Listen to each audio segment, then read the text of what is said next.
What you are about to hear may scare you.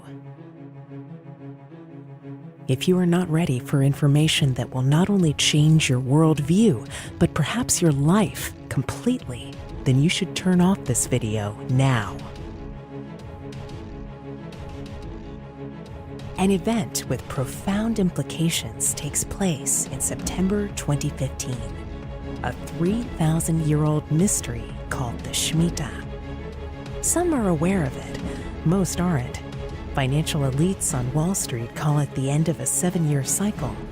What they either don't know or won't say, however, is that these endings are historically disastrous, and this one may be even worse. There are signs, both economic, financial, and military, that this September 2015 could change everything about the way we live and work and even survive. Unfortunately, while Shemitah may formally end in September, its ramifications could expand with considerable destructiveness. While many are not aware of the specifics, people are uneasy.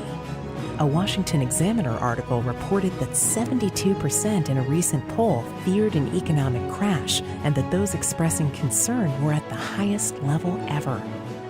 Please watch this video to understand what you need to know and how to take action to protect yourself and your loved ones. It may be the most important 30 minutes you've spent this year, or any year.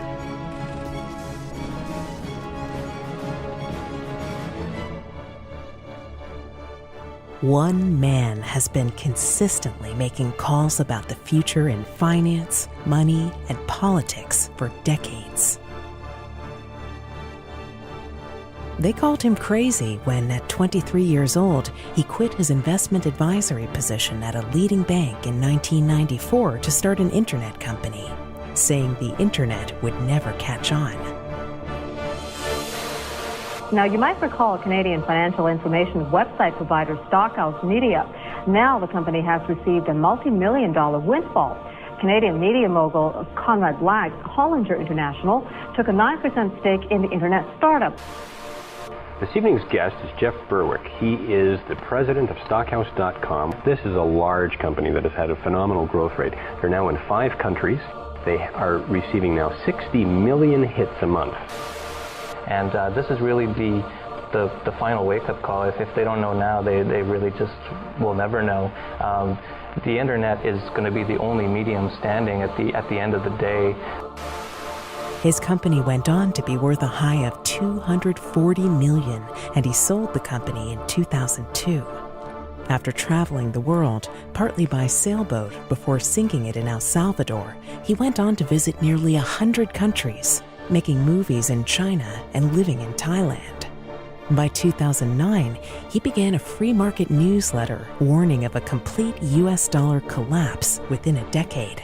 Again, they called him crazy.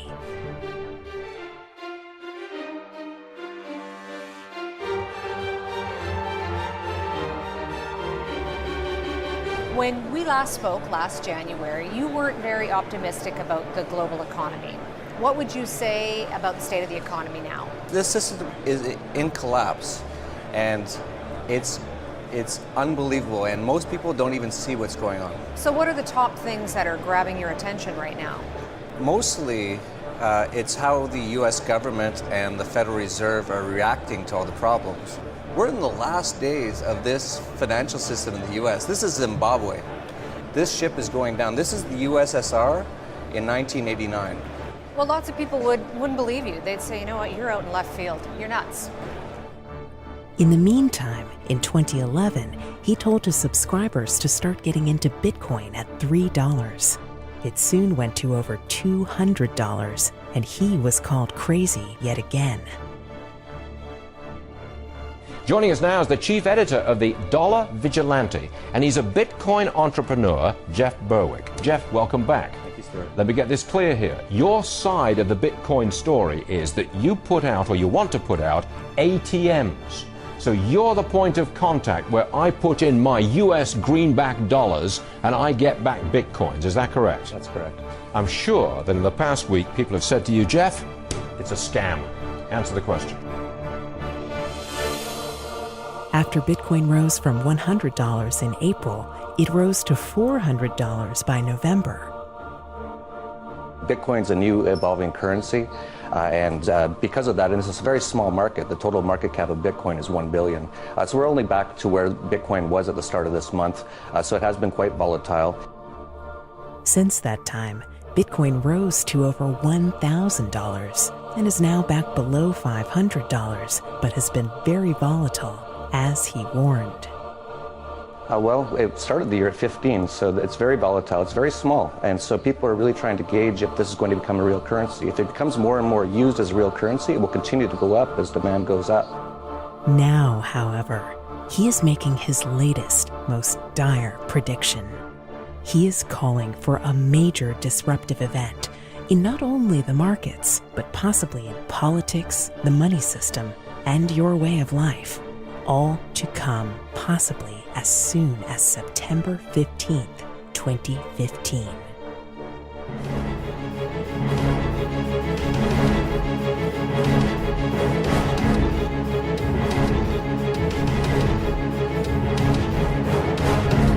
It is a pleasure to have back on with us world-famous adventurer, entrepreneur, investor, and writer, Jeff Berwick. This may be our most important show yet, so let's get right into this, as you're not going to want to miss what Jeff Berwick has to say today. And, Jeff, you've never been shy about telling people your opinions, but your latest pronouncement may be your boldest yet. Yeah, it is, but I really think now is the time to be bold. I found that most people don't know about this information, and I think it needs to be shown the light of day. I guess I should start by saying that I've never made such an exact short-term prediction, but when people see the evidence I've uncovered, they'll understand why I believe a massive event could happen as early as this September.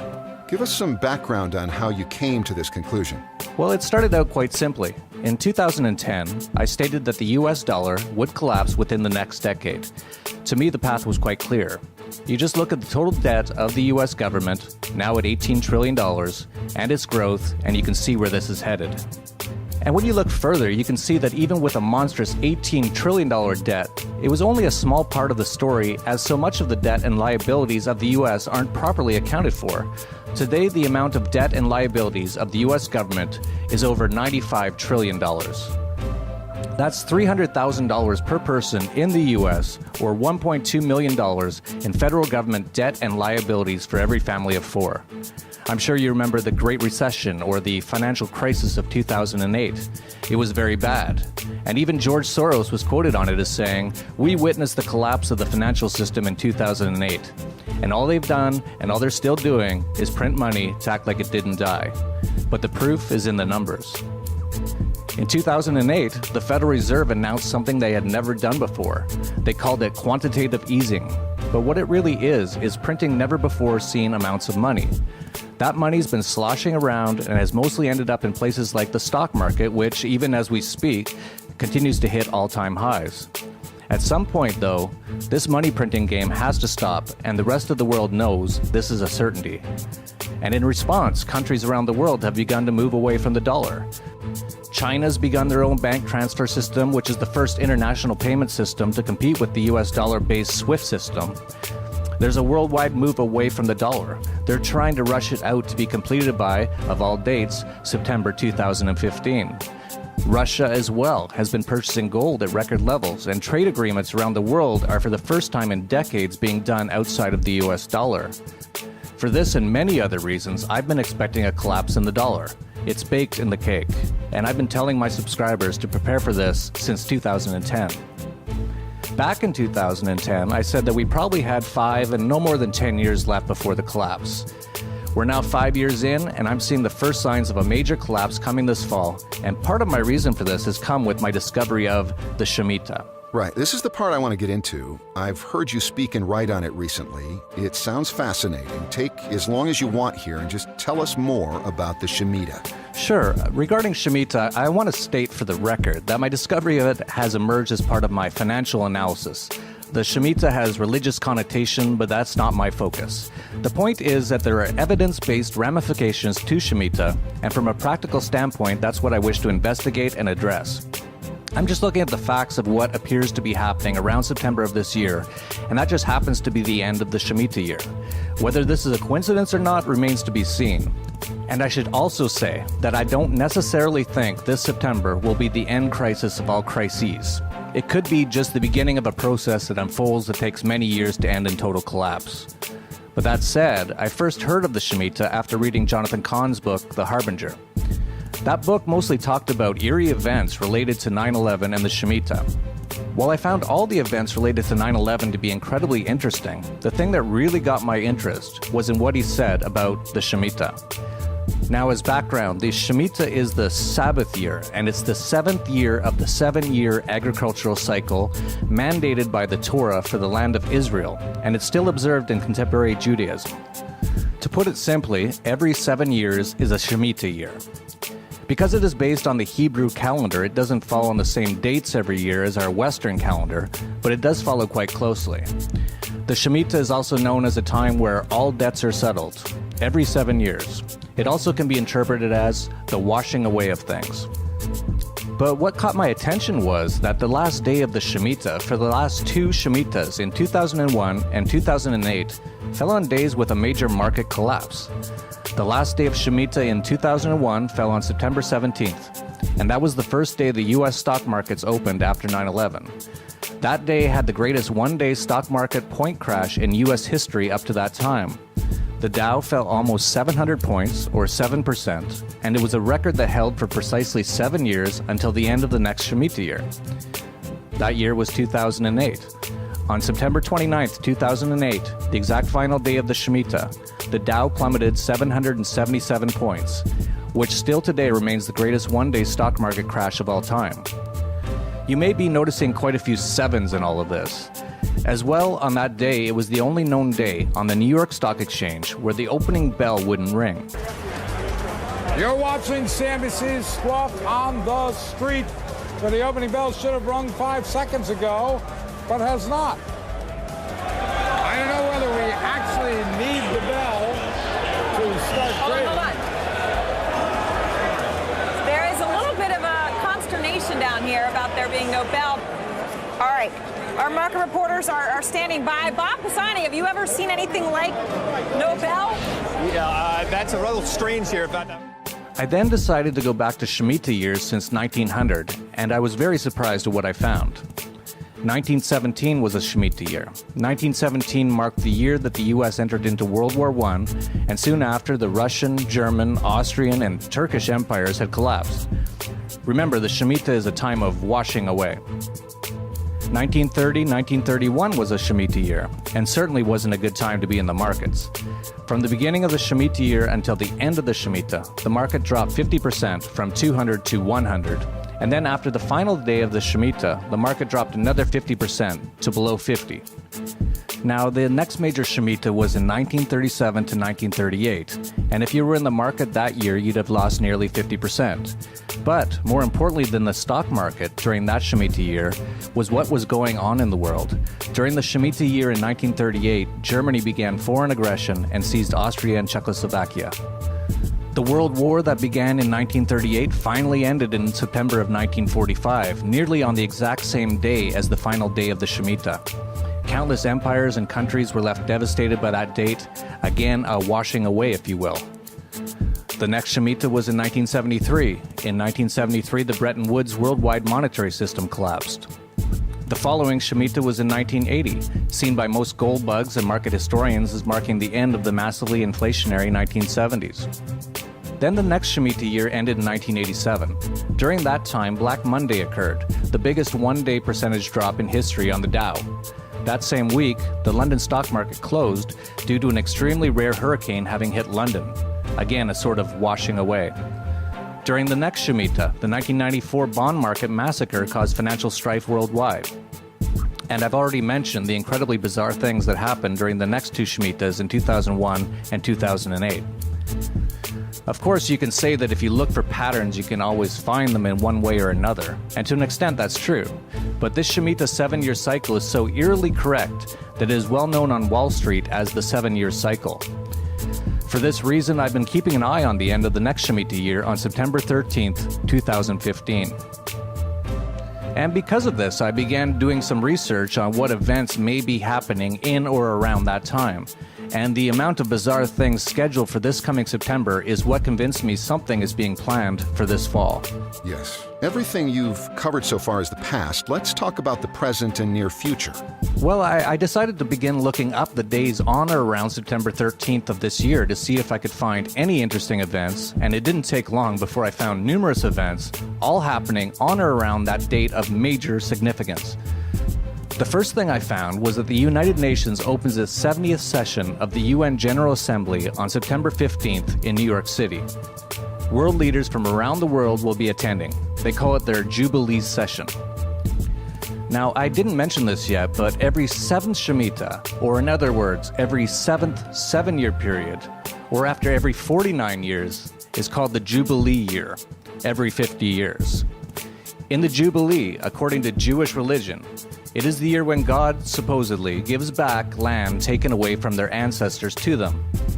Of note, in the last Jubilee, in 1967, Israel won the 7-Day War when Israel defeated Jordan and captured the West Bank, defeated Egypt and captured the Gaza Strip and the Sinai Peninsula, and defeated Syria and captured the Golan Heights.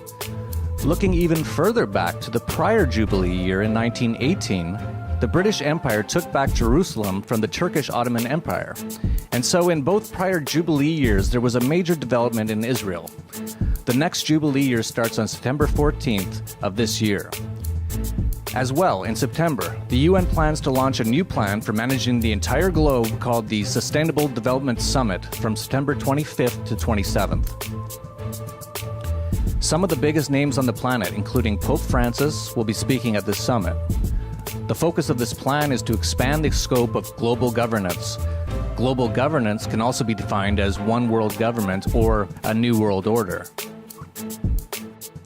The Pope, interestingly enough, will be busy in the U.S. all of September, as on September 15th, the Pope will also be speaking at the UN, and then on September 24th, he'll also be speaking at the U.S. Congress.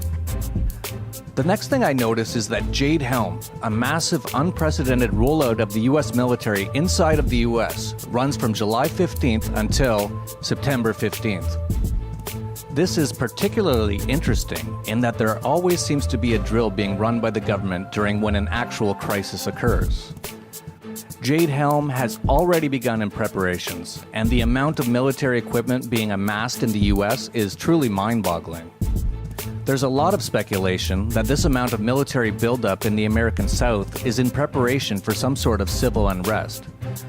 That speculation built when a number of Walmart stores recently closed on the same day across the southern U.S. with no notice due to plumbing problems and are said to remain closed for 6 months. This fueled speculation that it's to be used for some sort of detention center for unrest. They said they wouldn't reopen for 6 months, which just happens to be after September. But it gets stranger and stranger. Recently, the New York-based Federal Reserve announced it's moving its operations outside of New York to Chicago because of concerns about a natural disaster. One might ask, what natural disaster are they expecting in New York that they aren't expecting in Chicago? Then, after the Fed's recent Federal Open Market Committee meeting, it took the highly unusual act of removing all calendar references from its post-meeting statement. Normally, in the post-meeting statement, they include calendar events for upcoming important dates like the next meeting. This time they didn't, and they just alluded that a date range for their long-awaited 0.25% rate hike, which alone can almost teeter the entire financial and monetary system loaded with debt, would likely be in the fall. But while they didn't put any dates of future meetings in their post-meeting notes, they do have dates on their website of upcoming meetings. According to their site, the next meeting will be held just after the Shemitah on September 16th and 17th. Meanwhile, the U.S. federal government is buying another 62 million rounds of ammunition commonly used in AR-15s for training purposes, and NORAD announced that it is moving back into the Cheyenne Mountains because it is EMP hardened, leaving one to ask why NORAD is moving into the mountains to protect against a major attack at this time. It certainly appears as though a lot is happening, all surrounding this September. Absolutely, and the list of strangeness goes on and on. There was the strange 7-minute speech by Christine Lagarde of the IMF talking about numerology and the number 7 that she made in January of last year. She started the speech by saying, "As you can tell, I do what I'm told." And she went on to say, "I want to test your numerology skills on the magic number 7. Most of you know that is quite a number." Thank you so much. Merci beaucoup. As you can tell, I do as I'm told. Numerology skills, by asking you to think about the magic 7. Okay? Most of you will know that 7 is quite a number in all sorts of themes, religions. That's a strange speech about numerology and the number 7 coming from the managing director of the IMF. There was also French Foreign Minister Laurent Fabius, who made a bizarre speech in 2014, stating that we are on the edge of a climatic abyss. We are, all of you know it, on the edge of a climatic abyss. In fact, we have 500 days to avoid a climate chaos. Out of curiosity, I added up the days from that speech, and 500 days from it lands on September 23rd, 2015. Yet no one questioned him why 500 days exactly.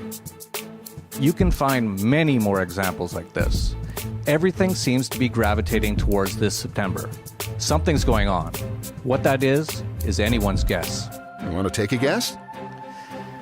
There's too many variables to make a solid guess, but this is far too many coincidences that all seem to point to something massive happening around September of this year. Also, there's Martin Armstrong, who was jailed for having a computer model that amazingly predicts the fall of currencies, markets, and even nations, predicted 20 years ago that there will be a massive system reset, collapse, or crisis on October 1st, 2015. If you listen to the actions of the Fed, they seem to be worried about some sort of natural disaster to happen in the New York area. If you listen to NATO, they appear to be preparing for an EMP attack. If you pay attention to the US military, they are apparently preparing for a massive amount of unrest inside the US. And if you pay attention to the UN, September seems to be a very busy month with leaders from around the world, including the Pope, attending numerous major events. In fact, we've already seen the first rumblings of a coming collapse happening in both Greece and China. The Shanghai stock market has already begun to collapse, falling more than 30% in the last 2 months, and the Chinese Nasdaq fell 40% in the last 3 weeks. And in Greece, the banks and stock market have been closed for weeks, and they're laying the foundation for a civil chaos that I expect to fully foment over the summer and explode in September. This will set off a chain reaction that will shake the entire US dollar-based financial system. This is enough evidence for me not to be anywhere near the US from now until at least October, and specifically in the month of September. This is just too much happening all at once for my comfort. I've also been advising for years to have no significant assets in US dollars and certainly not in the US bank, and I reiterate that more so now based on what I see happening in the coming months. If I'm totally wrong and nothing major happens during that period, then great. It's really not of any harm to prepare for some catastrophic event in the financial and political systems during that time, because my advice for preparing for the end of the monetary system as we know it is the same for this September period as it has been for the last few years and still continues to be. I'm just getting more adamant on it now. I've been advising people to get out of the Western financial and monetary system, get into hard assets, keep cash, precious metals, food, water, and guns on hand to last for at least a number of months, and move yourself and your wealth outside of the US if possible. I think there will be trouble all over the Western world, but the US seems to be ground zero for this coming crisis. These are all very ominous and negative predictions and advice. Are there any potential positives? Oh yes, absolutely. During any crisis is often an opportunity to become wealthy. As long as you are aware of what's going on, this could provide tremendous opportunity. Most fortunes have been made in times of extreme crisis that hardly anyone saw coming. As just one example, I'm telling subscribers of ways to, with limited risk, make a fortune if some sort of market calamity occurs this September or October. And again, as I said, even if nothing dramatic changes this fall, all of our other advice still applies, and people should be taking that advice immediately. Very few market analysts see what's going on, and so we have a great advantage over them when the collapse comes, as most don't think a collapse is even possible, much less imminent. So how can people get more information and advice on not only how to prepare for this upcoming crisis, but also profit from it? Yes, we've created a special report on how to prepare to survive the coming collapse, as well as how to profit from it, and you can get it at surviveshemitah.com. I'm offering this report for free because I think this information is too important to withhold from anyone. And the information in this report will keep you in good stead even if there is no major collapse in the fall. The collapse may just be beginning in the fall and may last many years. This information will give you what you need to survive during that period if you act on it.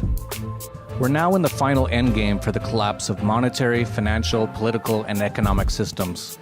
Those who are prepared and can make it through the transition with themselves and their assets intact will be able to take advantage of wealth-building opportunities of a generational level. Those who are not prepared are going to get hurt in this collapse. To get more information on how to not only survive but prosper through the Shemitah, a time-limited free report is available at surviveshemitah.com.